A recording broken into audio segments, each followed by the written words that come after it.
هذه المكالمة لأغراض الجودة. يرجى الانتظار حتى يرد عليك موظف الخدمة بعد قليل.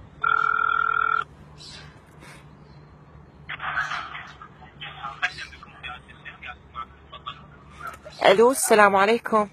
اهلا وسهلا. شلونك اخوي؟ شلون صحتك؟ اهلا وسهلا. الله يسلمك. اخوي بلا زحمه، شلون اسوي هالخدمه مال سبيد؟ ما اعرف شلون عندكم ها مال انترنت 3G. خدمة سبيدو. سبيدو اي نعم.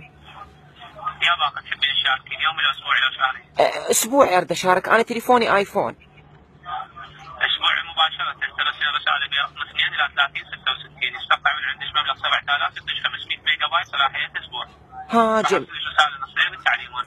ها اوكي زين. يعني هاي الخدمه ايش قد تظل عندي؟ اسبوع تقريبا لو اكثر؟ هي صلاحية الباقة اسبوع، عندك بها 500 ميجا بايت، الاستخدام مالتك ضمن الميجا بايت مو ضمن المدة، يعني الميجا بايت اذا خلصتيها بيومين انتهت عندك الخدمة، خلصتيها باسبوع يعني انت تتحكمي بالاستخدام. ها جميل، اوكي كله زين. سؤال ثاني اذا ممكن، اني خالتي بالنرويج، هناك بالنرويج تقول اكو عندنا هواي خدمات، يعني مال خدمات حلوه نازله. انتم خدماتكم شو يعني نفسها ما تتغير؟ ما عندكم خدمات جديده حلوه؟ شلون يعني ما عندنا خدمات ما تتغير؟ يعني مثلا خدمات انا متابعتهم كلهن، بس انتم لو تنزلون مثلا خدمه جديده حديثه متطوره، مثلا خدمه زوجني. خدمة شنو؟ خدمه زوجني يعني اضغط رقم 1 للمطلقات، رقم 2 للارامل. ما عندكم هيك خدمه يعني تنزل؟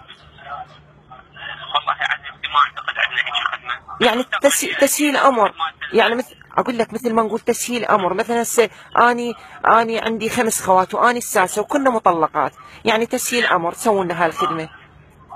تسهيل امر، والله انا اطرح الفكره هاي اللي ذكرتيها. فدوى لعمرك. اي والله يعني هواي عندنا عوانس والله العظيم، نصنا هسه متزوجات. هاي اللي بيها سحر، هاي ما اعرف شنو، هاي الارمله، هاي كاتلها الضيم، هاي طاقها الجفاف. يا عمي والله تسهيل امر سوونا اذا ممكن. ان شاء الله. يا بعد عمر. اطلع مقترحك ان شاء الله. فدوى لقلبك، فدوى والله انت مبين قلبك طيب وورده. فدوى لعمرك اروح. شكرا جزيلا. يا عمري تحياتي اليك وتحياتي لجميع الكادر، ورب يحفظكم ان شاء الله. شكرا جزيلا. فدوى القلب. لا تسلم لي، واني معاك نغومه نغم اني. اهلا وسهلا. تحياتي مع السلامه. شكرا الله معاك يا عمري.